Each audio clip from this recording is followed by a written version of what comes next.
নমস্কার, মায়ের রান্নাঘর থেকে সবাইকে স্বাগতম। আজকে আমি এই লেবু দিয়ে একটা রেসিপি বানাবো। এটা রেসিপিও বলতে পারেন বা টোটকা। এটা আমার মায়ের টোটকা, তবে খুব উপকারী একটা টোটকা। ভিডিওটা দেখুন, কী উপকার লাগে আমি ভিডিওটা সম্পূর্ণ করার পরে বলছি। এখানে আমি আধখানা লেবু নেব।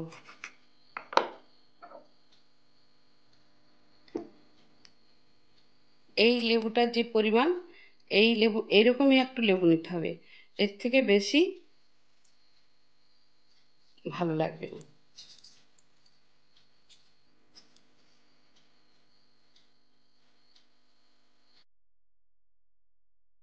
এবার এখানে 1 চিমটে নুন দিলাম, 1 চিমটে হলুদ দিলাম, গোলমরিচ 1 চিমটে থেকে একটু বেশি, ঘিটা 1 চামচ লাগবে।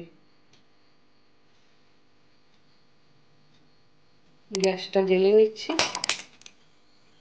একদম লো ফ্লেমে গ্যাসটা রাখতে হবে, নাহলে ঘিটা জ্বলে যাবে।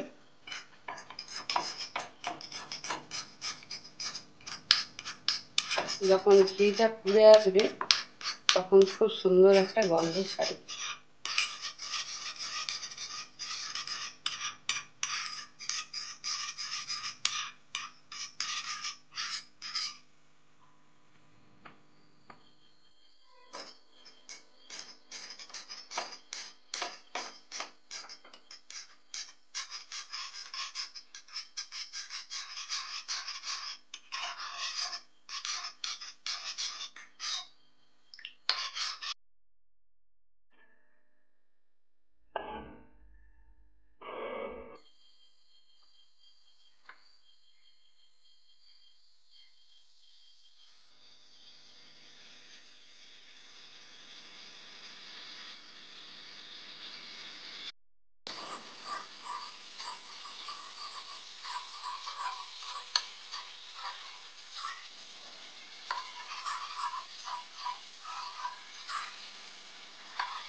এবার হয়ে গেছে, দেখুন আমি 2 থেকে 3 মিনিট ধরে নাড়লাম।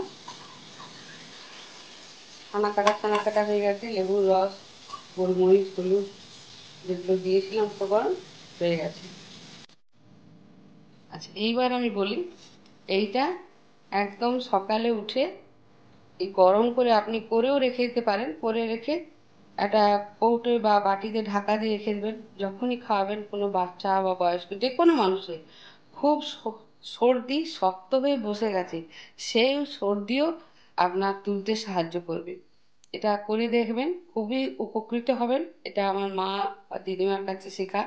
তখনকার দিনে তো অত ডাক্তার বুদ্ধি ছিল না, এসবগুলো খেয়েই সুস্থ হতাম। তবে আমি এটাকে ব্যবহার করি আমার ছেলেদের, আমার নাতনির, আমার হাজব্যান্ডের শরীর অসুস্থ হলে এটা দিই।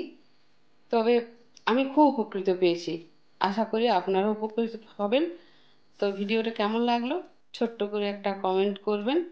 ভিডিওটা লাইক, শেয়ার, সাবস্ক্রাইব করার অনুরোধ রইল। তবে এরম করে যখন গরম হবে ঠিক হাতে করে এরম চেটে চেটে খেতে হবে। ঠিক এখন খুব গরম আছে, আমি দেখাতে পারছি না, তো এরম চেটে চেটে খেলে, একসঙ্গে ঢেলে নেবেন না, একটু চেটে চেটে খাবেন, দেখবেন খুব ভালো, খেতেও খুব ভালো লাগবে। জ্বরের মুখে, সর্দির মুখে এটা ভীষণ ভালো লাগে খেতে। ধন্যবাদ।